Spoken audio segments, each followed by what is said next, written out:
Welcome to the Walton Pi. Today we're going to go through a practice test problem that would show up on an early test in calculus.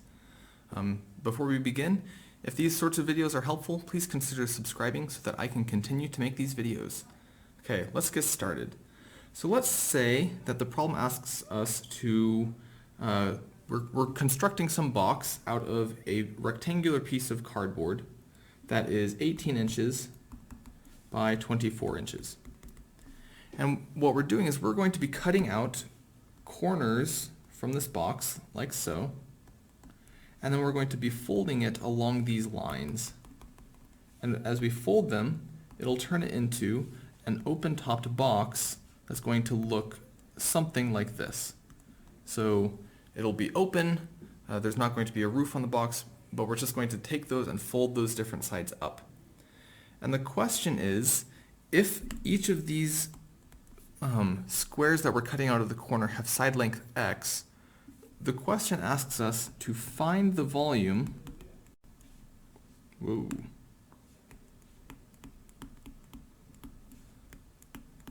of the box in terms of x. And then after we've done that, to then find the domain of the function. Okay, so first off, how are we going to find the volume of this box? Go ahead, pause the video and try and figure this out on your own first. Okay, hopefully you did actually pause the video and aren't just watching me do this, because the best way for you to learn is to do it on your own. But let's go through and try and figure out how can we find the volume of this box. Well, the volume of a box, let's just look at our diagram that we have over here. We have a length, we're going to have a width, and we're going to have a height. And volume is going to be length times width times height. So let's try and figure out what are each of these in terms of x. Well, when we fold these up, this piece right here, this becomes this vertical piece right here. So that means our height is just going to be x. Okay, that's pretty straightforward. Now we just have two other variables left. Well, let's try and figure out what is the length piece here. So where is this piece showing up? Well, when we fold it, that's going to be this segment right here.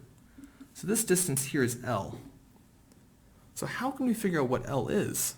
Well, we have L, we have an x, and we also have another x, all of which adds up to 24.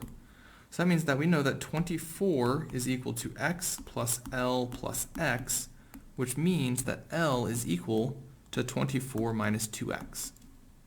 Okay, that wasn't too bad. Now how do we go about finding what the width is? Well, the width, that's this piece here, that's just going to be this segment, and it's going to be very similar to the length, except it's going to be 18 minus 2x. So width is 18 minus 2x. So then that tells us that the volume is just going to be 24 minus 2x times 18 minus 2x times x, where we just go length times width times height. So there's our volume function. But now the question is, what's the domain? So if we just look at this function at the end, there's no problems with the domain. Any number is able to be plugged into that. But the problem is, this is a real world sort of situation. Not every x value is going to give us a box that really makes sense. For example, can I plug in 0 into my function v? Yeah, but if x is 0, that means I'm not cutting anything out of the corners, which means that I'm not actually getting a box.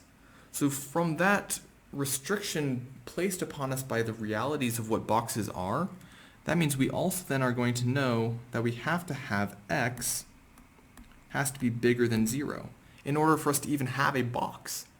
Now what are some of the other restrictions? Well, we need the height to be bigger than 0, but that means we also need the width to be bigger than 0. So if we go through and solve for when is the width bigger than 0, well, that means that 18 minus 2x is bigger than 0. And if we go through and solve that, that means that 18 has to be bigger than 2x, so 9 has to be bigger than x. So now we have both an upper bound for x and a lower bound for x. And now we just have to check, does the length give us any problems either? So then if we also do the same thing with the length, so length is bigger than 0. Well, length was 24 minus 2x. Has to be bigger than 0, so that means 24 is bigger than 2x. So 12 is bigger than x. We're going to take the more restrictive one, which in this case is 9 over x, and x bigger than 0, and so then that means that our domain for this problem is going to be from 0 to 9. And that's how we would go through and solve this type of problem.